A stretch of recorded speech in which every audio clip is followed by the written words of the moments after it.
Di pertemuan lalu, kita sudah belajar tentang sujud dengan 3 pendekatan.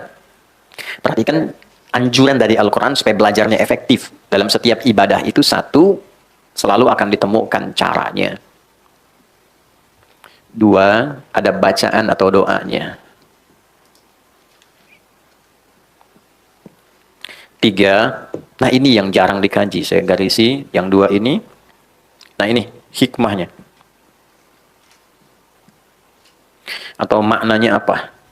Dan implementasi kehidupannya. Oke?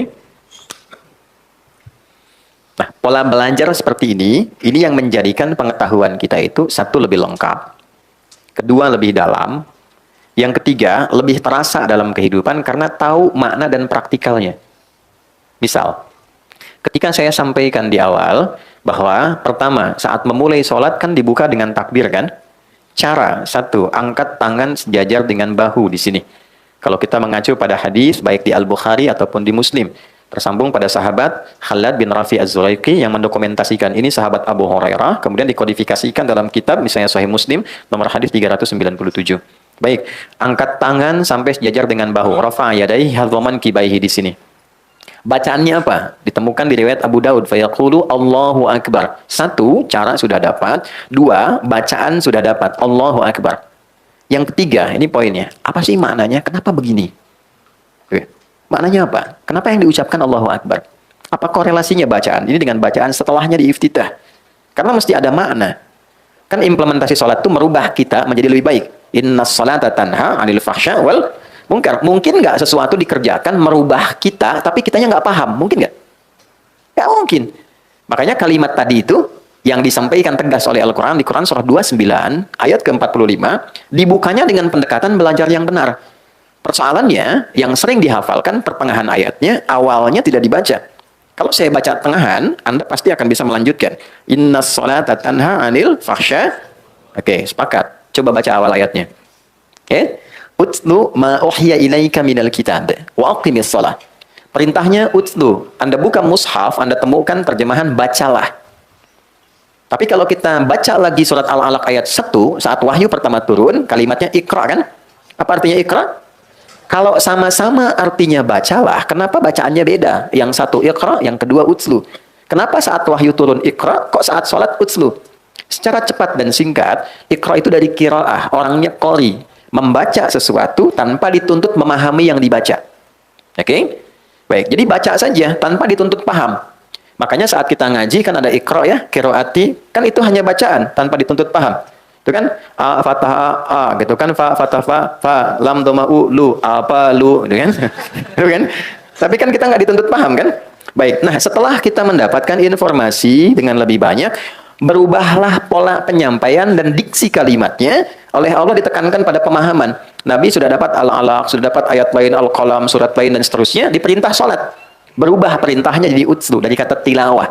Tilawah itu baca, pahami dan amalkan yang dipahami itu. Oke? Nah, sebelum sholat, perintahnya utslu, bukan ikra. Utslu ma uhya ilaik. Muhammad sudah diwahyukan kepadamu banyak hal. Cara dan turunannya. Baca dulu, ajarkan pada umatmu, baca dulu, pahami yang dibaca itu, kerjakan setelah dipahami itu.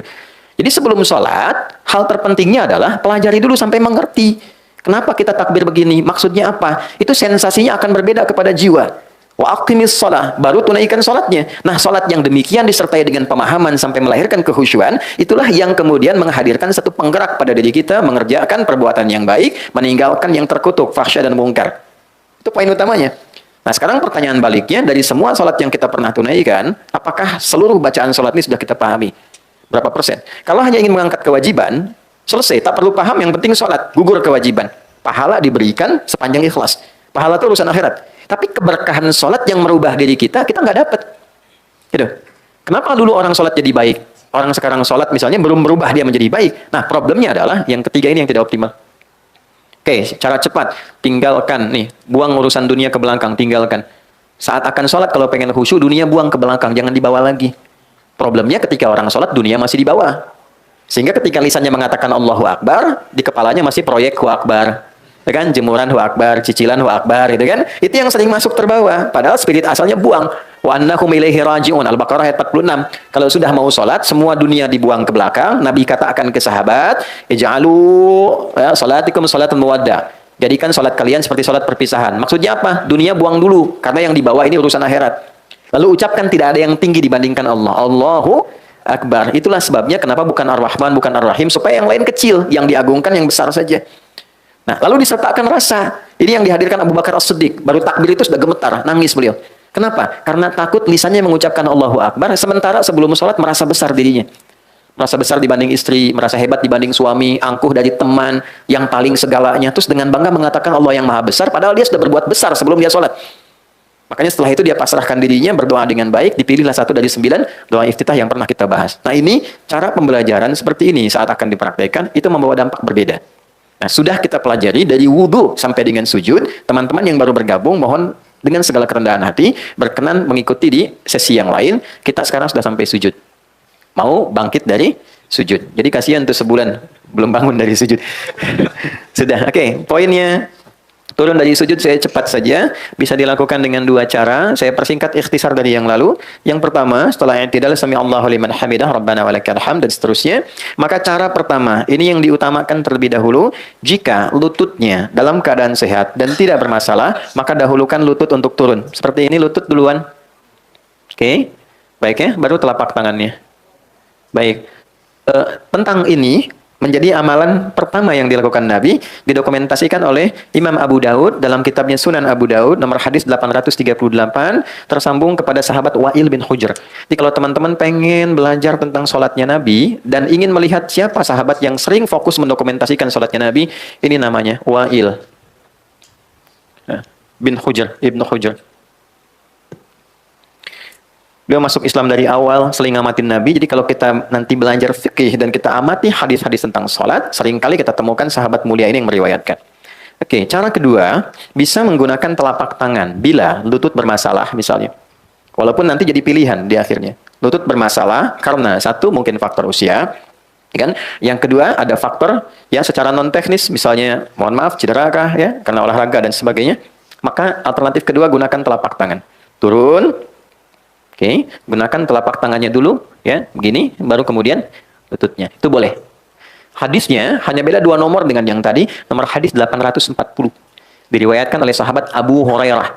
Di kitab yang sama Sunan Abu Daud. Abu Hurairah nama aslinya, ya, ada yang tahu? Abdurrahman bin Sahr. Masuk Islam saat Nabi di usia 60 tahun kurang lebih. Sebelum Nabi meninggal, 3 tahun sebelum meninggal. Ya. Di usia Nabi sudah 60 tahunan, 3 tahun sebelum meninggal. Kondisi beliau pada saat itu ada masalah di lutut. Sehingga hadis-hadis yang disampaikan dalam usia Nabi rentang 60-an itu selalu digambarkan Nabi sholat kadang nyender ke dinding, menggunakan tongkat karena lutut bermasalah. Oke? Nah ini poin yang pertamanya. Nah Abu Hurairah menyimpulkan, saya ini kemana aja selama ini? Kok terlambat ngaji? Teman-teman sudah duluan. Maka beliau pengen nyusul yang lain. Jadi meningkatkan effortnya, menambah durasi belajarnya, dan ini jadi sunnah untuk kita. Tidak ada kata terlambat. Dan jangan menyimpulkan yang sudah duluan lebih unggul. Tidak. Yang harus disimpulkan, yang lain sudah ngaji duluan, saya pun pengen seperti dia. Pengen nyusul. Nambah motivasi. Maka ini yang menarik perhatian Allah. Ini poinnya. Ketika kalimat ini muncul menarik perhatian Allah, diberikanlah kelebihan. Maka beliau bisa menangkap ajaran Nabi itu, cepat ditangkap dan didoakan oleh Nabi. Begitu dipakaikan sorban, nih itu begitu belajar dengan kondisi demikian, maaf, beliau tercatat dalam sejarah sebagai sahabat yang selalu ingat, sulit lupa. Sehingga 3 tahun itu dimanfaatkan betul, menunggu Nabi depan rumahnya, ngikut Nabi kemana diikuti, karena merasa terlambat. Akhirnya, ketika Nabi meninggal, beliau sudah mengoleksi 7.000 hadis dari Nabi SAW.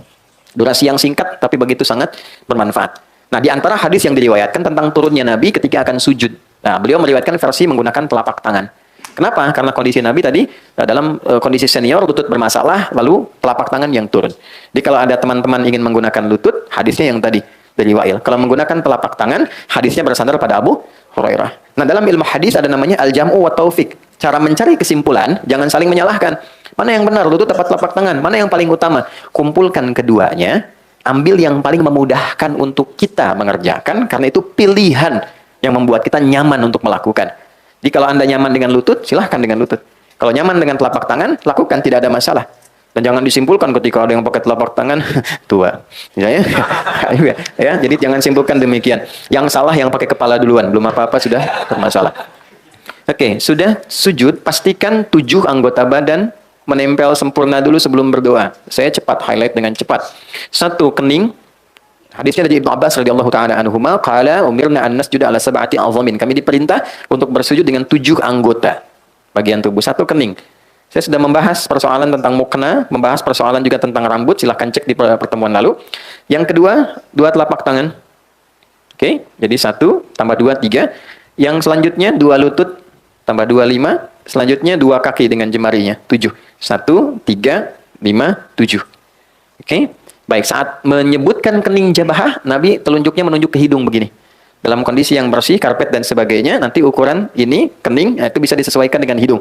Jadi bisa menempel, tapi kalau kira-kira sedang di pantai atau naik ke gunung, kurang bersih dan sebagainya, maka nggak harus ditempelkan hidungnya. Karena yang paling pokok itu apanya? Keningnya. Baik, 7 ini, ingat baik-baik. Kemudian makin sujudak, tempelkan dengan baik dulu, jangan langsung berdoa. Ini baru turun belum nempel sudah doa, subhana rabbiyal a'la. Tidak. Tempelkan dengan nyaman, makin sujudak, sampai merasakan sensasi yang enak nempelnya. Yang penting kening. Ingat ya. Karena itu jangan gunakan, sekali lagi, jangan gunakan alas sujud yang terlampau empuk. Sehingga tidak terasa pertemuan kening dengan tempat sujud. Ya, karena itu saya sering koreksi sejadah yang kalau kita sujud itu nggak rasa nempel. Kayak ngambang. Jadi ibu kalau beli lihat sejadah, teman-teman, jangan lihat bagusnya.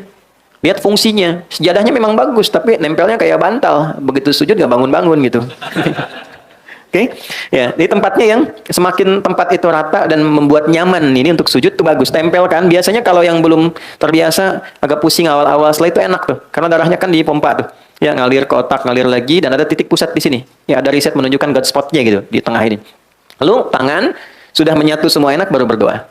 Nah, di titik ini kemarin sudah kita bahas doa pembukanya, ya kan? Subhana rabbiyal a'la atau subhana rabbiyal a'la wa bihamdi, atau yang ketiga subhanakallahumma rabbana wa bihamdika allahumma firli. Nah, di sini kita berhenti pertemuan lalu. Sekarang kita akan bahas bacaan itu plus hikmahnya. Caranya sudah, bacaannya sudah, tinggal hikmahnya apa, baru bangkit dari sujud untuk duduk di antara 2 sujud. Saya punya waktu kurang lebih ada 30 menit ke depan, kita fokuskan dengan baik. Bismillah. Baik, kita mulai. Ini materinya cukup penting ya, tolong fokus, karena saking pentingnya dihapus aja susah tuh. Oke, 1 yuk kita mulai ya, bismillah. Izinkan saya memulai dari sini. Kelihatan di situ? Ada ya? Ya, subhana rabbiyal a'la. Mas Dimas tolong dinotis ya, pertemuan berikutnya saya bawa materi PowerPoint ya. Supaya nanti bisa kelihatan. Kita sudah siapkan kok ada gambar, ada apa, jadi bisa lebih kelihatan. Ini yang kedua, ini 1. Yang kedua, depannya sama, sampai sini. Ditambahkan wa bihamdi. Ya, subhana rabbiyal a'la wa bihamdi. Oke. Yang ketiga, ini agak lebih panjang, tapi lebih dalam. Subhana nakallahumma rabbana wa bihamdika Allahumma ghfirli. Saya bantu dengan bacaan supaya nanti bisa memudahkan memahami apa yang saya tuliskan. Oke. Saya yakin semua sudah mengetahui ini, tapi poinnya adalah apakah membacanya juga dengan rasa untuk memahaminya. Apa maksudnya? Baik. Subhana rabbiyal a'la. Subhan, apa itu artinya subhan? Subhanallah itu apa? Subhanallah. Maha suci Allah. Maha suci Allah itu apa? Subhanallah. Subhan tidak disebutkan dalam Al-Quran atau bahkan bahasa Arab standar kecuali menunjuk pada satu keadaan, sifat atau sikap yang tidak sesuai dengan keagungan Allah. Jadi kalau ada sesuatu ungkapan, keadaan, perilaku yang tidak sesuai dengan keagungan Allah, itu orang Arab mengatakan subhanallah.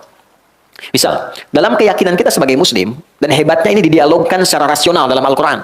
Tuhan itu mesti tunggal, ya, dan kalimatnya dasar, harus beda dengan yang bukan Tuhan. Standar, laisa kamitslihi syai'. Jadi disebut Tuhan tuh karena memang punya perbedaan dengan yang bukan Tuhan. Dan itu harus 100% beda. Ya, 100% different, nggak boleh sama. Kalau sama berarti ada bagian tertentu yang bisa jadi Tuhan bagi yang lainnya. Baik, jadi dari logika ini, logis ya. Oke, kalau manusia itu melahirkan, Tuhan boleh nggak melahirkan? Nggak boleh, kan harus beda. Kalau manusia berpasangan, Tuhan boleh nggak? Tidak. Kalau manusia punya anak, Tuhan tidak kan? Baik, nah itu kan logika sederhana ya. Nanti dialognya banyak dan tajam sekali di dalam Al-Quran. Lalu ada orang mengatakan begini, Tuhan punya anak. Nah, dalam keyakinan kita, orang Islam, dan didukung dengan nilai logikanya, kan mesti beda Tuhan dengan yang bukan Tuhan. Maka ketika ada orang mengatakan, Tuhan punya anak, wa qalu ittakhadallahu walada. Ada orang berkata, Tuhan itu punya anak. Maka disoal oleh Quran. Sebelum disoal itu, kalimat pertamanya, Subhanah. Itu ada di Quran surah kedua, Al-Baqarah ayat 116. Paling kiri di pertengahan di mushaf. Quran surah kedua, ayat 116. Ya, ayat 116 itu setelah 115, sebelum 117. Wa qalu ittakhadallahu walada. Mereka berkata, Tuhan itu punya anak. Kan? Nanti hal pertama sebelum diungkap dan didialogkan secara rasional, itu kalimat pertamanya Subhanah. Oh, nggak tepat. Nggak mungkin Tuhan punya sifat yang sama dengan makhluk. Kalau punya sifat yang sama, nanti setiap makhluk dipertuhankan. Makanya dialognya nanti jadi panjang. Ya, kenapa kok yang ini dipertuhankan, yang lain tidak? Oh, karena yang ini lahirnya tanpa ayah. Oh, Adam lebih hebat tanpa ayah, tanpa ibu. Kenapa nggak jadi Tuhan? Kalau yang ini menghidupkan yang mati, Ibrahim lebih hebat. Menghidupkannya dicincang dulu, terus dipisah di beberapa bukit. Dipanggil dengan kalimat yang sama, dengan nama Allah, nyatu lagi. Kenapa Ibrahim yang lebih hebat nggak jadi Tuhan? Terus dicari sampai akalnya berpikir. Tapi setelah itu pun nggak dipaksa. Lakum dinukum. Ya, itulah indahnya Islam. La ikraha. Di Islam itu nggak perlu dipaksa, dijelaskan secara sempurna dan bertanggung jawab dengan penjelasan itu. Makanya kelembutan itu panjang di Islam itu. Ya, dan pengetahuan itu jadi bagian paling dasar. Jadi kalau ada orang masuk Islam jadi kasar, itu pasti ada yang salah dengan keislamannya. Ya, suami itu sepanjang Muslim pasti akan lahir sifat-sifat kebaikan dalam dirinya. Nah, demikian istri juga sepanjang seorang Muslimah itu pasti akan lahir kelembutan dalam dirinya. Karena ajaran di Quran itu tidak ada nilai-nilai yang mengantarkan pada penyimpangan dari fitrah manusia. Balik ke sini. Nah, sekarang gini, setelah itu ada Rabbi. Dari sifat rububiyah. Rabb itu artinya sifat perawatan, pemenuhan kebutuhan, ya kan? Jawaban dari doa yang merawat, menyembuhkan. Oke, Quran surah ke-7 di ayat 172. Al-A'raf ayat 172. Perjanjian pertama kita dengan Allah sebelum terlahir itu menggunakan Rabb. Lihat kalimatnya. Wa idz akhadha rabbuka min bani adama min zuhurihim dzurriyyatahum wa asyhadahum ala anfusihim alastu bi rabbikum. Bukan alastu bi Allahikum bi rahmanikum, tapi Rabb. Ya. Terjemah enaknya begini.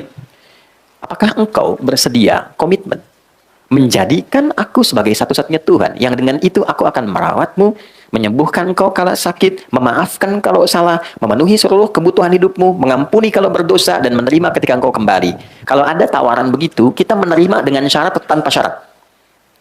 Pasti tanpa syarat. Mau ikut saya, kebutuhannya ditanggung, kalau sakit saya bawa ke dokter, kalau fasilitas saya penuhi semua, pengen apa saya berikan. Kalau salah saya maafkan, saya nggak marah. Kira-kira kalau ditawari begitu, mau ikut atau tidak? Ya, maunya itu ada pikir lagi atau enggak? Tidak. Kalau berpikir lagi, pertimbangan, kalimatnya umum. Naam. Tapi kalau kita terima tanpa syarat, bala. Ya, bala. Makanya jawabannya bala. Cuma sekali ya, kalau 2 kali jadi makanan. Bala-bala. Bala syahidna. Ya, aku siap terima, aku bersyahadat. Makanya syahadat itu dilekatkan dengan sifat rububiyah ini. Yang merawat, memberikan perhatian, yang menyembuhkan, memaafkan, dan sebagainya. Jadi, ditariknya ke saya, Rabbi. Nah, disinilah kedalaman sujud. Saat sujud, kita mengakui, ya Allah, engkau yang merawat aku. Memberikan segala kebutuhanku. Memaafkan aku kalau salah. Membimbing aku ke jalan yang benar. Ngasih oksigen tanpa memberikan batasan. Semua engkau berikan kepadaku. Tapi dalam keadaan demikian, aku masih melanggar ketentuanmu. Lisanku masih tajam. Tanganku bahkan sekarang mewakili lisanku. Menyakiti orang dengan tulisan. Mencela dengan lisan. Merendahkan orang lain. Kadang dipanggil sholat, aku nomor sekian kan. Padahal aku tahu yang memberikan rezeki engkau. Yang memberikan kemudahan engkau. Ya Allah, ya Tuhanku, aku tahu ini salah. Kan? Untuk itulah kita pasrahkan, dari berdiri kita rendahkan sepenuhnya. Yang bagian terhormat pada diri manusia langsung dijatuhkan ke bawah. Itu titik tertinggi itu. Jadi ketika seseorang itu bisa merendahkan bagian terhormatnya ke titik yang terendah, itu artinya pengakuan terdalam untuk pasrah dan berubah. Kalau sudah bisa, tunduk betul. Makanya orang yang sering merendah, Allah pasti angkat. Nanti saya berikan hikmahnya di akhir. Ya, tunduk rendah. Nah, ini sifat pengakuan. Jadi kalau sudah sujud, kita itu merendah dan mengaku banyak salah. Ini yang jarang terjadi. Yang terjadi mengejar sujudnya saja. Bahkan ada sujud dengan kebanggaan. Sujud. Ya? Pada dasarnya, ini konteksnya bukan dalam sujud syukur ya. Konteksnya dalam sujud kita merendah, dalam ibadah. Jadi begitu turun, itu disertai dengan pengakuan, selama ini saya salah. Rabbi, sementara engkau yang merawatku ya Allah. Ya Tuhan yang merawatku, memberikan kebutuhan. Subhan, nggak tepat perilaku saya. dipanggil menghadap lewat adzan masih sibuk dengan dunia, kan? Padahal tahu dunia kan mau cari harta, harta itu rizki. Terus kita simpulkan yang punya rizki Allah, terus dipanggil sama Allah nggak datang, kan aneh. Ya kan? Anda kerja cari apa? Rizki. Yang punya rizki siapa? Allah. Sekarang Allah panggil pengen ngasih, Andanya malah lari. Bukan Anda, maaf, orang lain gitu ya. Kan nggak masuk akal juga kan? Nah, maka dalam konteks itu Allah balik. Di ayat Jumatan tuh lebih tajam lagi, di ayat ke-11 itu, ya, itu kalimatnya dalam sekali. Dalam sekali, ya. Ini ketika Nabi sedang berdakwah di awal masa Islam, itu jamaah hadir beberapa banyak. Di awal-awal iman masih belum kuat. Tiba-tiba ada rombongan pedagang plus diskon besar-besaran. Kita lewat tuh samping masjid, lewat diskon 70%, 80%, tuh kan? Ya kayak ibulah begini gitu kan. Lagi pengajian begini, tiba-tiba ada lewat di depan informasi gitu kan. Oh, tas Dior diskon 80%. Saya tanya, masih bertahan di sini atau keluar satu-satu? Kan? Nah, itu tinggal 12 jamaahnya, yang lain keluar. Tinggal 12 orang. Maka apa yang terjadi? Turunlah ayat yang ke-11 dari surah Al-Jumu'ah. Ya kan? Wa tarakuka qa'ima. Engkau meninggalkan nabimu itu berdiri sendirian, tersisa tinggal 12. Saya langsung ke ujung. Qul ma indallahi khairum minal lahwi wa minat tijarah. Muhammad viralkan kalimat ini pada mereka. Yang Allah telah siapkan bagi orang yang merespon panggilan Allah. Disiapkan lebih banyak, lebih baik, lebih bagus dibandingkan proyek yang sedang mereka fokus dan sibuk di dalamnya saat ini. Jadi akan terjadi, rumus Qurannya begini, kalau nggak disebutkan tokohnya siapa, kejadiannya kapan, itu akan terjadi dengan substansi yang sama, tapi tokoh yang berbeda. Ada orang akan meninggalkan Jumat demi mengejar proyek. Ya, maka sampaikan, kata Allah, ya Muhammad sampaikan, apa yang Allah telah siapkan, itu lebih dahsyat, lebih tinggi nilainya dibandingkan proyek yang sedang mereka kerjakan. Ujungnya lebih indah. Wallahu khairur raziqin. Bukankah Allah yang memiliki rezeki yang terbaik dalam membaginya? Kamu tahu aku yang punya, kamu tahu aku yang berikan. Kenapa saat aku panggil untuk aku kasih, kamu justru menjauh dariku? Itu pertanyaan basic sekali. Nah, ini yang sering terjadi dalam kehidupan. Begitu kita sujud, nah suasana itu mesti dibawa. Ya bagaimana doa bisa dikabul kalau ini saja belum kita hadirkan? Kan, merendah dulu, evaluasi dulu. Anda datang ke pimpinan di kantor, ya kan? Bawa proposal. Bang, izin Pak, ini permohonan untuk bulan ini, semoga Bapak bisa meng-ACC dan sebagainya. Yang kedua, izin Pak, mohon arahan, mohon evaluasi, barangkali yang kemarin ada kekurangan-kekurangan, saya mohon diberi petunjuk, yang salah-salah, barangkali mohon diarahkan supaya saya bisa perbaiki, meningkatkan kinerja, supaya lebih baik Pak. Ini untuk gambaran yang kemarin dan pengajuan yang akan datang. Antara yang satu dengan yang kedua, peluang diberikan ACC-nya, dikabulkan tuh, besar yang mana? Satu atau dua? Saya yang kedua. Demikian saat sujud, Anda akan meminta. Mohon dikabulkan, pengen doa, kadang terisak tangisan, tapi sifat ini nggak hadir. Maka yang paling harus dihadirkan pertama kali ini sifat a'la kehadap Allah dulu. Ya Allah, Engkau yang maha agung. Tidak setara dengan sikapku yang selama ini kadang menjauh darimu, kadang melanggar banyak ketentuanmu. Aku pasrah ya Allah, pasrahkan dan segala kehormatanku pada dirimu saat ini. Aku mohon ampunan selama ini bersikap yang tidak pantas. Itu kurang lebih makna dari kalimat subhana rabbiyal a'la. Kalau kita teruskan wa bihamdi, maka kita sertakan pujian setelah itu. Ya Allah, perilakuku yang kurang baik tidak mengurangi kesempurnaan pujian untukmu. Tidak mengurangi keistimewaan segala kemuliaan yang melekat kepadamu. Lalu kalau kita ingin tambahkan lebih dalam lagi, ini Allahumma gfirli. Ya Allah, dengan segala luas ampunanmu dan dengan segala kekuatan dan kemuliaanmu, mohon ampuni hamba. Hamba sadar, hamba salah. Itu kalau kalimat itu keluar, mengaku saya salah. Itu mahal. Coba suami, kalau ada masalah sama istri, mahal sekali kalimat, ya bun, saya salah. Itu mahal, mahal ya. Mahal banget tuh. Ya, ya. Pokoknya kadang ada satu psikologi di hadis itu menarik sekali ya, bagi perempuan itu. Ya, dia tuh tidak peduli betapapun ya Anda benar, tapi hanya ingin mendengar bahwa ya dia tidak salah gitu. Dalam ya, Nabi itu datang dalam satu kondisi sudah sibuk apa ke rumah itu Sayyidah Aisyah curhat. Ada ulama yang menghitung curhatnya itu kalau dihitung sampai 2 jam. Ada yang menghitung lebih daripada itu. Tapi yang paling menarik, Nabi nggak motong. Itu menarik sekali. Nabi loh nggak motong, dibiarin aja cerita, kan? Sudah selesai. Alhamdulillah, sayang, semoga Allah berikan begini, selesai. Itu kan? Itu sesuatu yang dalam sekali. Ini kan saya lihat wajah-wajahnya yang mantan kajian kemarin ya. Apa? Ada Robi Hakem ya. Kemarin saya lihat beberapa tuh. Nah, ada beberapa. Gini, kenapa terlalu banyak drama di rumah tangga itu? Kan di Quran itu berumah tangga itu seperti permainan. Banyak bermain, banyak gembira aja. Jangan terlalu serius. Serius dalam beberapa hal saja. Yang lainnya banyak gembiranya. Nabi kan jalan bareng, balap lari sama Sayyidah Aisyah, kadang digendong, kadang gulat, kadang nonton bareng-bareng. Ya, nikmati selama masih berkehidupan dalam rumah tangga. Balik ke sini, kenapa jauh-jauh ke situ? Ini. Nah, jadi ini dulu yang dihadirkan nih, kepasrahan diri kita, sujud, permohonan ampunan, baru minta. Jadi kalau sudah frekuensinya nyambung, enak, merata, bagian tubuh tuh kerasa enak ngalir, sujud. Kalau udah terisak tuh enak banget, kayak nggak pengen bangun lagi gitu. Ya makanya Nabi itu sering kali lama dalam sujud. Sebagian menyimpulkan sujud terakhir, padahal di setiap sujudnya lama. Kenapa paling akhir lebih lama daripada yang sebelumnya? Karena kerinduannya kepada Allah itu memuncak dan terpenuhi dalam keadaan sholat. Kalau sudah selesai sholat, ya nggak tersambung lagi kan? Nggak tersambung tuh dalam arti secara langsung fokus, tidak ada dengan umat gitu. Itulah yang menjadikan sujud terakhirnya lama, ya kan? Kadang sebagian jamaah makmum pengen cepet tuh kan? Nah ini ditanyakan kerinduannya kepada Tuhan. Nah ini ketika nempel betul, barulah permohonan intinya dimintakan. Biasanya kalau sudah sampai ke titik ini dan ini dipraktekkan yang hikmah tadi, belum minta sudah dikabul. Biasanya. Kalau sudah ke kalimat Allahumma gfirli dan betul, itu belum keluar sudah dikabul. Tapi kalau kita ucap ya dalam salat sunnah misalnya dalam lisan yang terkenal, terpahami oleh diri kita saja. Oke? Kalau dalam salat fardu tidak dilafadzkan, cukup dalam hati dihadirkan. Ingat, ada masalah ya tumpahkan aja dalam tangisan sujud minta. Sampai ke titik ini, nanti lihat apa yang terjadi. Ini rumus di Quran surah 12. Ya. Surah 12 ayat ke-85 sampai 86 tuh. Ya, di surat Yusuf. Kalau mau lebih komplit nanti dengan kisah dan turunan sampai ininya sampai ayat 88-nya tuh. Ya, sampai ketemu kalimat innama ashku bathi wa husni ila Allah. Aku tuh kalau punya masalah di rumah tangga, curhat itu selalu kepada Allah. Maksudnya dalam salat.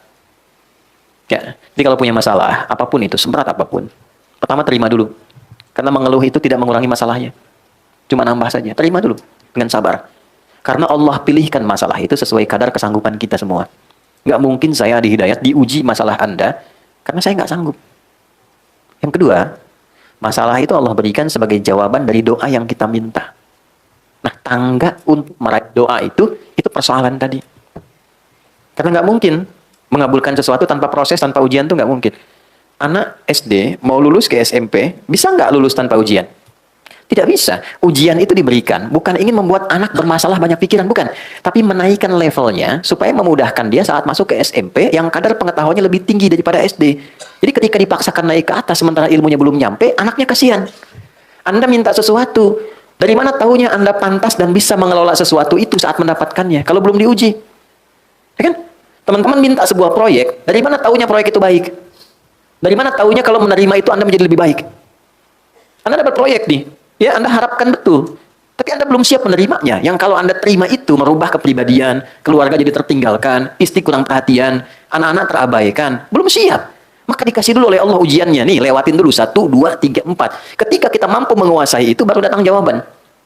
Nah, jadi jangan selalu dipahami bahwa masalah itu adalah sesuatu yang membuat rumit, capek, nggak tercapai tujuan. Bukan, itu jembatannya. Jadi berbahagialah ketika Anda dihadapkan pada masalah. Karena itu mengantarkan Anda pada solusi. Dan jawaban dari Anda sendiri. Ya, jadi ketika Anda berdoa, pasti dikabulkan oleh Allah dengan membuat masalah dulu, supaya pantas. Nah, kalau pengen cepat, pantaskan dulu diri kita dalam berdoa, sehingga ada akselerasi, stepnya dinaikin. Karena dia layak, dipandang layak menerima itu. Oh, sudah pantas nih ketika minta dikabulkan. Ada yang belum berucap, sudah diberi. Ada yang demikian. Nah, karena itulah kemudian memantaskan diri itu dengan menambah pengetahuan, menjalani kehidupan itu penting. Supaya saat kita meminta untuk mencapai sesuatu, kita tidak harus menghadapi masalah-masalah baru. Nah, ini poinnya. Nah, jadi ketika memohon, hadirkan aja. Saya kalau punya masalah, kata Nabi Ya'qub alaihissalam, yang saya tuju pertama Allah, saya bentangkan sajadah dalam bahasa kita, innama ashku bathi wa huzni. Innama itu adatul hasri. Huruf pembatas, membatasi hukum di situ saja. Aku nggak pernah curhat ke yang lain. Nggak pernah menggunakan media lain. Ada masalah, aku langsungkan kembalikan kepada Allah. Mau sedih, membuat aku nangis, aku tumpahkan di situ. Setelah itu aku tenang. Yang penting tenang dulu, walaupun solusi belum datang. Jadi bentangkan sajadah, bukan bentangkan Instagram. Ya, nggak nyangka ya kamu seperti itu. Nah, itu artinya nyangka. Orang yang bilang nggak nyangka, dia sedang nyangka. Tuh ya. Emang kenapa Jeng? Nah, sebetulnya itu yang ditunggu tuh. Komennya kan? Gitu. Nah, daripada nungguin komen capek, pusing aja. Pusing. Akhirnya masalah yang nggak selesai. Ya, suami juga nggak nyaman. Akhirnya nggak betah di rumah, kan? Jadi pusing aja, capek akhirnya. Ya, aku kira hari Rabu ternyata hari Minggu, kukira dia menunggu, ternyata cari yang pusing. Aduh. Pusing. Udah. Nah, ini ya, sujud. Nah, itu poinnya. Jadi, hadirkan dalam hati kita, apa saja, tumpahkan dalam sujud. Makanya kerasanya agak lama. Tapi proporsional ya. Jangan imam sudah mau sujud lagi, kita masih sujud yang pertama tuh. Ya, kalau berjamaah ikut imam. Ikut imam. Innama ju'ilal imamu liyutamma bihi fa qira'atul imami qira'atul ma'mum. Imam itu dijadikan untuk diikuti. Maka bacaan imam mewakili makmum. Kalau imam sudah naik, ikut naik. Oke? Kecuali kalau salat sendirian tahajud, silakan tumpahkan senyamannya. Baik, lanjut bagian terakhir. Ini penutupnya untuk materi. Sebentar, paham sampai di sini? Alhamdulillah. Lanjut. Setelah sujud, apa yang dilakukan? Setelah sujud yang pertama, apa yang dilakukan? Yang dilakukan bangkit dari sujud. Langsung bangkit dari sujud. Bagaimana cara bangkitnya? Seperti apa posisinya dan apa yang dibacakan? Setelah tahu caranya, maaf tangan kiri. Saya perbaiki. Setelah tahu caranya, kemudian bacaannya, baru kemudian hikmahnya. Saya boleh beri catatan dulu ya, sebentar. Untuk pertemuan berikutnya, dengan segala kerendahan hati, kalau ada meja itu ya, agak lebar dan lebih kuat, bisa dihadirkan Mas Miko ya. Ya, bukan apa-apa, bukan buat saya, supaya ada yang volunteer bisa naik, bisa kelihatan ininya, prakteknya lebih mudah. Di sini kan buat sujud nggak pas ini, duduk nggak optimal. Oke, kita mulai ya. Untuk saat ini, sementara saya minta izin, ini saya geser dulu ke belakang sini, nggak usah berubah, satu orang aja minta izin ke sini supaya tidak merubah saf. Bisa? Nggak apa-apa? Bisa kelahin.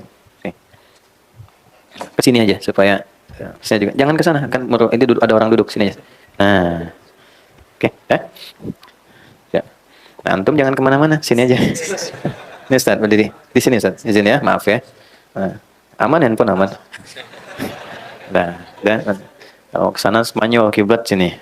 Nah, izin sebentar, dari kamera mohon difokuskan ke praktek ini supaya lebih terlihat dengan baik ya.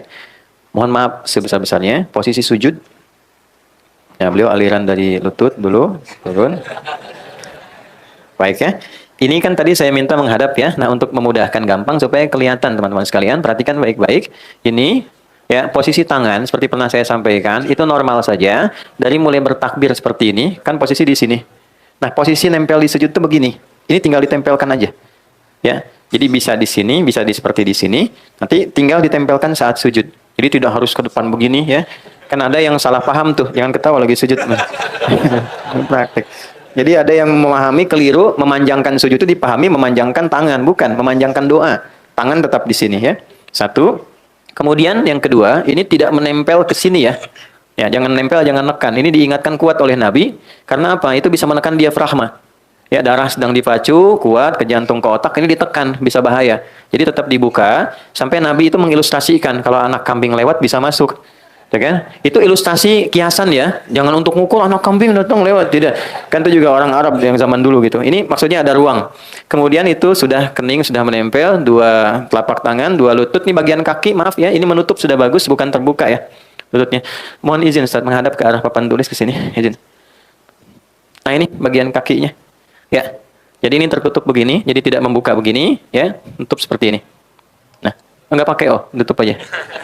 Udah. Nah, sekarang kita akan langsung bangkit dari sujud. Ustaz bangkit silakan. Ya, Allahu Akbar.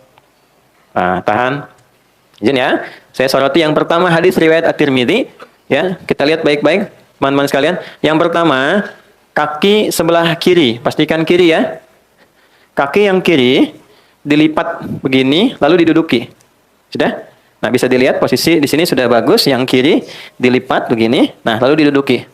Dah? Dibentangkan. Bentangkan itu dalam bahasa Arabnya tuh firash. Berusaha membentangkan iftarash. Makanya kasur disebut firash karena terbentang begini. Oke, sehingga membuat nyaman. Jadi bentangkan dengan nyaman. Kalau ada masalah bengkak jangan dipaksain. Ya, sehingga membuat luka kepada fisik. Nanti ada cara yang lain. Bentangkan, duduk sampai terasa enak. Yang kanannya tegakkan, jarinya dilipat menghadap ke arah kiblat. Ya. Ini yang kanan, ya, tegakkan, jarinya dilipat menghadap ke depan ke arah kiblat. Itu sudah bagus posisi kakinya. Jelas? Baik, ini dulu. Kemudian badan ini tegak, tidak bungkuk ke depan, tidak ke samping kanan, tidak ke kiri atau ke belakang, tegak saja. Pandangan, ini pandangan ke tempat sujud ke depan. Baik ya? ke tempat sujud begini. Kalau kita di depan Ka'bah, boleh ke Ka'bah ke depan. Jelas ya? Baik. Nah, ada juga yang ulama mengatakan pandangan ke depan. Ini boleh depan atau tempat sujud. Karena itu dianjurkan berpakaian yang pantas, yang baik, sehingga tidak mengganggu dari pandangan orang lain. Oke? Pakai sholat, pakai kaos, tutup aurat, bagus. Depannya Ronaldo, belakangnya Messi, misalnya kan jadi masalah tuh, gambar-gambar repot. Kemudian tangan, ini, izin saya menghadap ke sana supaya kamera bisa melihat. Baik. Letakannya di mana? Nah ini ya. Nah, diletakannya itu di atas lutut sedikit, bagian paha ujung dekat ke lutut. Ya, jadi bukan nutup lutut begini atau ditarik ke belakang begini, cukup didekatkan ke lutut dan terurai begini. Terurai saja, santai saja gitu ya, tidak menekan begini atau melepas begini, terurai seperti biasa begini. Jelas sampai sini? Baik, silakan kembali, jazakallahu khair. Baik, sekarang perhatikan baik-baik. Tadi duduk ini dilakukan setelah apa? Sujud kan? Baik, kita tadi setelah mendengar bersama uraian bahwa sujud itu kan posisi paling dalam saat seseorang merendah. Dengan menempelkan bagian terhormat di kepalanya kan? Berarti kan? Seorang yang biasa merendah di hadapan Allah, maka Allah akan mengangkat derajatnya dengan lebih baik dibandingkan orang yang selalu meninggikan dirinya. Rumus dalam sholat, kalau orang biasa tinggi, Allah pasti rendahkan. Tapi kalau orang biasa merendah, Allah pasti tinggikan. Itu poin utama. Kalau Anda baru sampai level ruku, Allah angkat. Tapi baru sampai i'tidal. Diangkat derajat i'tidal. Tapi kalau Anda sudah bisa sujud, Allah angkat dalam posisi yang santai, sambil duduk pun anugerah datang. Itulah sebabnya orang yang sujudnya baik dan sempurna, minimal akan diberikan pada keadaan dirinya 6 hal, hadis riwayat Ibnu Abbas, atau maksimal sampai 8 hal dalam kehidupannya. 1 ampunan, Rabbighfirli. 2 kasih sayang, warhamni. 3 penjagaan dari sifat buruk, wajburni. 4 diangkat derajatnya, warfa'ni. 5 diberikan limpahan rizki bahkan tak terbatas, warzuqni. 6 diberikan petunjuk dalam menjalani segala hal, wahdini. Ya, kemudian yang ke-7 diberikan penjagaan hadir dalam lingkungan yang sehat dan baik, wa'afini. Ke-8 dijaga dari perbuatan-perbuatan salah, wa'fu anni. Oke? 8. Bisa 6 dengan 2 bagian terakhir itu tidak dimunculkan karena terwakili dari yang sebelumnya, atau 8 dimunculkan lagi untuk penegasan sebagai penguat. Baik. Nah, jadi kalimat yang pertama setelah bangkit dari sujud kan diangkat ya, dapat anugerah. Inilah yang paling dahsyat. Di semua riwayat, walaupun ada perbedaan urutan, tapi kalimat pertamanya sama. Rabbighfirli. Ada yang pakai Allahumma, yang 6 bacaan Allahumma firli. Allahumma ghfirli, Rabbighfirli. Ini luar biasa secara etik. Luar biasa. Islam itu selalu menjaga keseimbangan. Walaupun Anda dalam posisi terangkat, dapat promosi jabatan, dapat proyek besar dan sebagainya, tetap selalu merendah untuk mengevaluasi diri. Jangan karena kedudukan terangkat, promosi, dapat proyek besar, merubah kebiasaan jadi nggak kenal kawan yang selama ini membantu. Gak nyapa teman gitu, stylenya berubah. Nggak apa-apa membentuk kepribadian yang lebih baik dengan posisi tinggi, tapi tetap humble itu penting. Karena itu Nabi ketika diinfokan di awal, kamu akan menaklukkan Mekah dengan begitu damai. Dan banyak orang masuk Islam, tapi bagian akhirnya itu indah. Bukan senang-senang, bukan pesta. Lihat kalimatnya. Idza jaa nasrullahi wal fath wa ra'aitan nasa yadkhuluna fi dinillahi afwaja fasabbih bihamdi rabbika wastaghfir. Malah diminta istighfar. Coba Anda bayangkan, pemimpin besar menaklukkan satu wilayah yang selama ini tidak mudah, mengeluarkan beliau dari situ, diusir, dihina, dipersekusi, temannya dieksekusi. Begitu diinfokan, kamu akan masuk ke situ dengan damai, tenang, nyaman, orang banyak masuk Islam. Tapi perintah Qurannya apa? Istighfar ya. Kenapa? Supaya jangan ada perasaan jumawa saat masuk seakan merasa yang paling hebat. Padahal yang mengantarkan Allah. Kalau ditugaskan di perusahaan baru, Anda masuk ke ruangan, dihadapkan pada karyawan, jangan merasa tinggi dulu. Siapa yang mengantarkan Anda ke situ? Bersikaplah humble biasa. Hargai orang-orang di sekitarannya. Apresiasi kinerja mereka. Terima kasih dengan kinerja Anda semua yang ada di sini. Anda membantu saya untuk hadir berpartner bersama Anda hadir di sini. Walaupun memang penugasan kepada saya sebagai seorang pimpinan, ini tidak mengurangi kinerja dan kebersamaan kita sebagai seorang teman. Ini spirit pertamanya. Jadi kalau ditempatkan dalam posisi tinggi yang nyaman pun, jangan lupa untuk koreksi diri. Itu poinnya. Dan ini diajarkan dan perintah langsung dari Allah kepada Nabi SAW. Orang yang terbiasa menempatkan diri seperti itu dalam setiap kondisi dan keadaannya, maka apa yang terjadi? Warhamni. Allah turunkan rahmat yang menyayangi dan meliputi ia dalam setiap gerak dan langkahnya. Warhamni.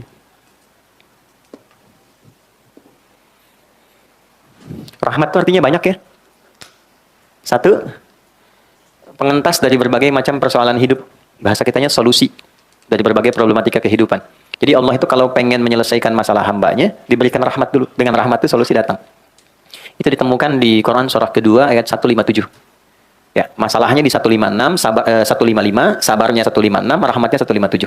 Oke, dari 155, walanabluwannakum bisyai'im minal khaufi wal ju'i wa naqsin minal amwali wal anfusi wath thamarat wa basyiris sabirin. Hei yakini, sepanjang kau hidup punya harapan tertentu, aku pasti akan uji engkau yang hidup demi mewujudkan harapanmu. Satu, gelisah. Ya, gelisah itu termasuk ujian, khawatir, gelisah.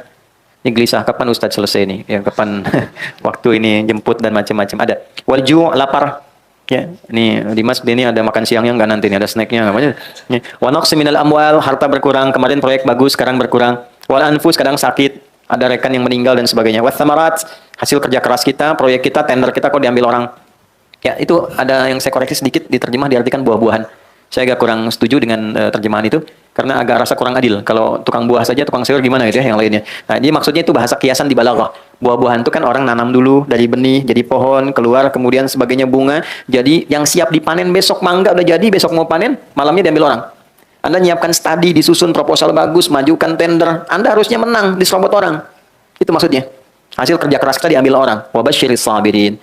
Gembiralah, berbahagialah orang sabar. Ini menarik ya. Ada orang dikasih masalah malah senang. Tuh, bisa nggak sampai ke level itu? Ya, punya masalah malah senang. Bisa nggak? Karena bahasa Qurannya berikan kabar gembira pada orang sabar. Jadi ada orang yang gembira ketika menerima masalah. Ya, kok bisa gitu? Sendal hilang malah gembira. Keluar sini sendal hilang gembira. Itu kan? Tapi gembira itu bukan menghilangkan ikhtiar. Gembira alhamdulillah. Pulang tanpa sendal bukan begitu. Ya, itu salah namanya. Dia tetap berikhtiar, tapi gembira menerima itu. Kenapa dia gembira? Karena tadi di awal, dia tahu masalah itu jalan mengabulkan doanya. Jadi kalau Anda sedang punya masalah, catat tadi malam doa apa? Nah, itu jalannya. Jadi begitu Allah kirimkan itu, dia senang. Ternyata Allah kabulkan lewat jalan itu. Maka dia terima dulu dengan sabar. Sabar itu menerima apa yang Allah berikan kepada kita dengan berusaha mencari jalan ikhtiar sesuai dengan pedoman yang telah Allah tetapkan. Lalu kuatkan diri, kuatkan dulu supaya ada motivasi. Cara menguatkannya ayat 156. Alladzina idza asabathum musibah qalu inna lillahi wa inna ilaihi. Persoalannya ayat ini sering dibatasi bacaannya kalau ada orang meninggal. Padahal ini ayat umum terkait dengan ujian hidup. Ya Allah, Engkau yang kasih, Engkau pasti berikan solusinya juga. Ya Allah, terima kasih, aku berdoa, Engkau kirim ujian, Engkau pasti kirim jawabannya juga. Itu maksudnya. Nanti ditafsir di Al-Insyirah, inna ma'al usri, pasti ada solusinya, pasti bisa. Itu poinnya, katakan pada diri kita. Itu ada ayat yang meminta kita mengatakan untuk memotivasi diri. Jadi kalau sedang ada masalah berat, katakan, ini pasti selesai. Bisa. Itu kita punya ayatnya, Mas. Yang praktekkan Jepang loh. Jepang tuh dari kecil dilatih, kamu bisa, ini. Dulu kan 96 ya Mas Adi, 97, ada acara Benteng Takeshi itu. Ya, naklukan Benteng Takeshi, bikin meriam-meriaman, kan reporternya datang, kamu bisa, itu kan. Ya kalau nggak salah itu kan. Masa-masa Dragon, di TPI kalau nggak salah jam 7. Ya. Kan ada Dragon Ball tuh yang tulisan Sasuke Watanabe ya. Kemarin kan pengisinya baru meninggal tuh. Saya hafal itu, tahu saya.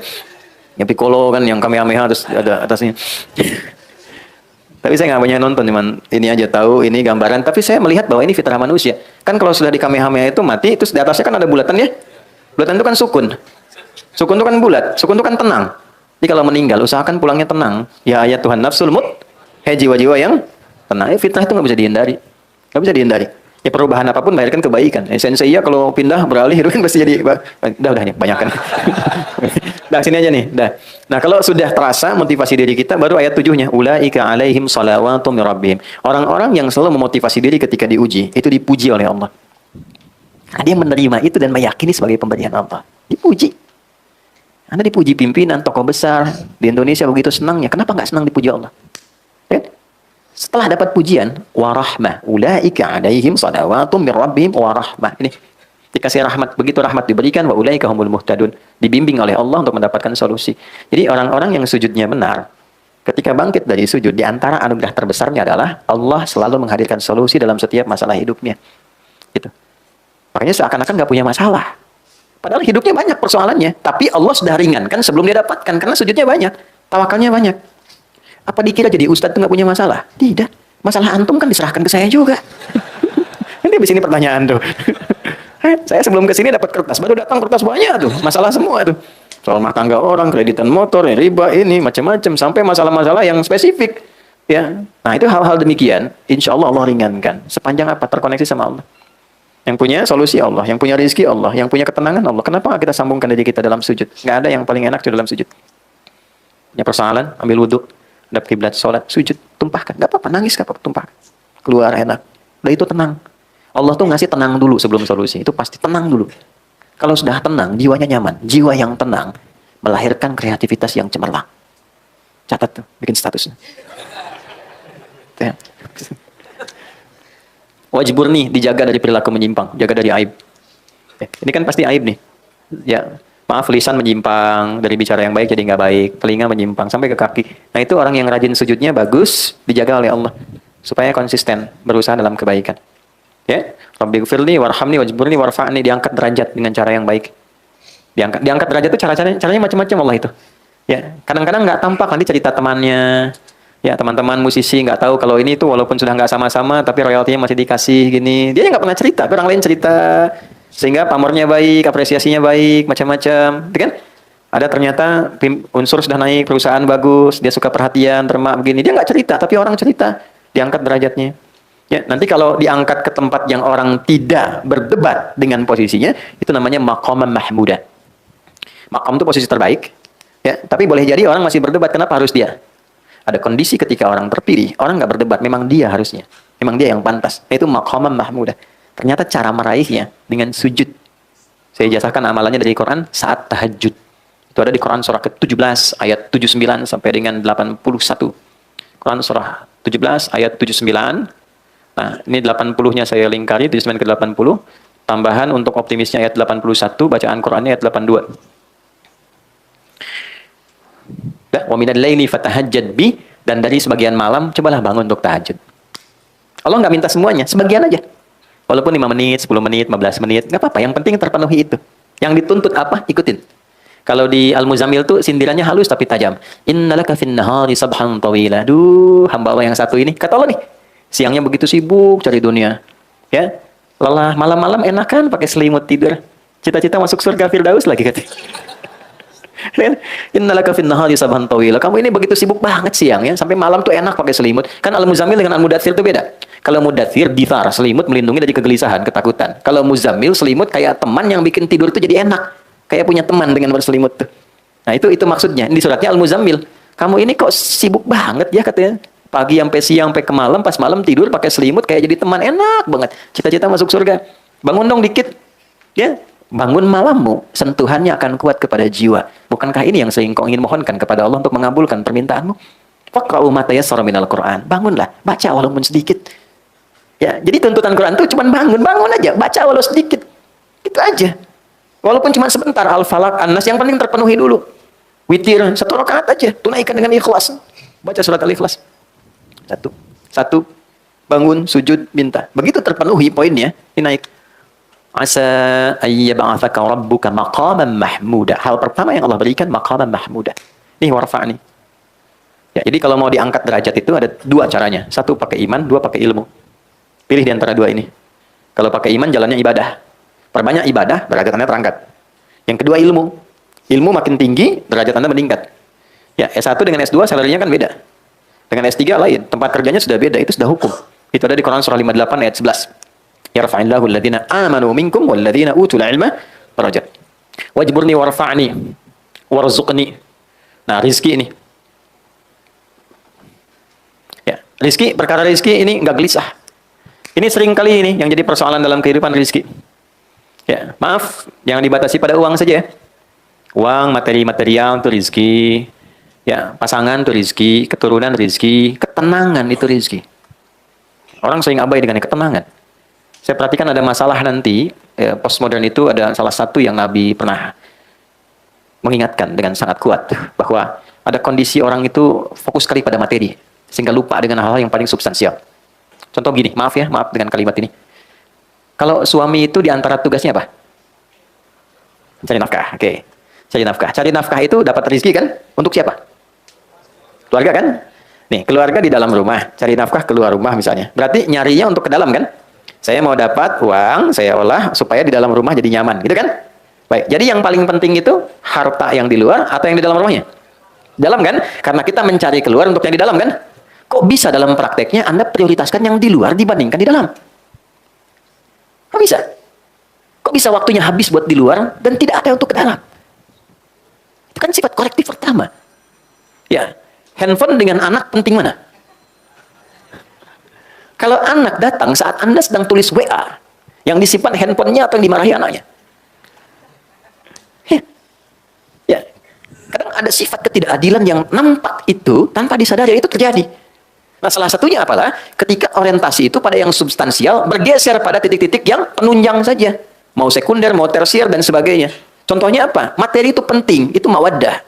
Kan ini musyawarah tuh. Muda, sakinah, mawaddah, dan rahmah. Mawaddah itu kan nomor 2 setelah sakinah. Apa itu mawaddah? Dari kata maddah, cinta yang dihadirkan dari pemberian fisik, material. Istri cemberut di rumah. Anda datang ingin menyenangkan, datang dengan cinta, pemberian materi.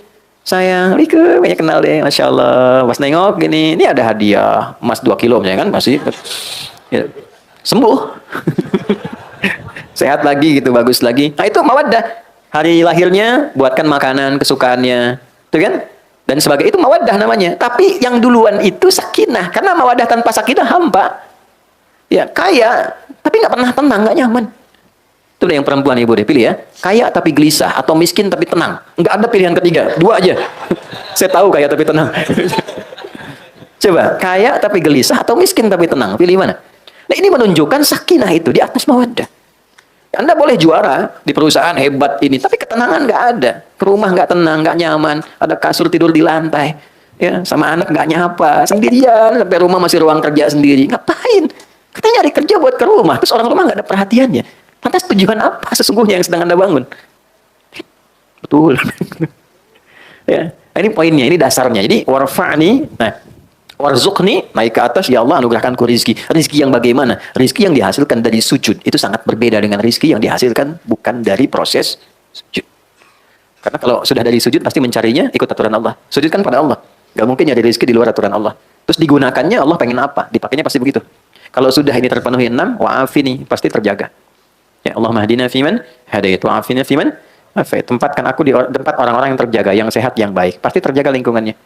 Baru terakhir wa'fu anni untuk koreksi-koreksi kecil. Ya, kalau ada yang kurang tepat dipalingkan sehingga jadi lebih baik, ngelihat yang salah langsung paling kepada yang benar, itu korektif koreksi kecil yang menjaga kita secara detail. Nah, itu kesimpulannya, orang-orang yang terbiasa sujud dengan baik, maka Allah akan angkat derajatnya dalam keadaan yang nyaman, tenang. Yang selanjutnya dalam keadaan tenang dan nyaman pun tetap tidak menghilangkan sifat tawadhu'nya dan kepasrahannya untuk berhamba kepada Allah. Yang dengan itulah dia mendapatkan anugerah-anugerah melimpah selama hidupnya sampai dia wafat menjadi hamba yang sempurna. Nah, sujud gambaran dari sifat ibadah. Orang yang ibadah disebut dengan abdun. Jamaknya disebut dengan ibadun. Karena itu dalam salat kita katakan iyyaka na'budu. Kalau kita berlatih mendapat rahmat Allah dari ujung kepala sampai ujung kaki karena ibadah, maka berubahlah nanti orang ini menjadi ibad plus sifat Allah pemilik rahmat namanya Rahman. Ibadur Rahman.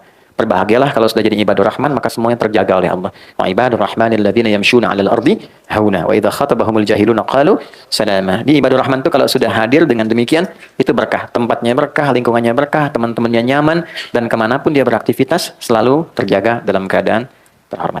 Itu materi kita.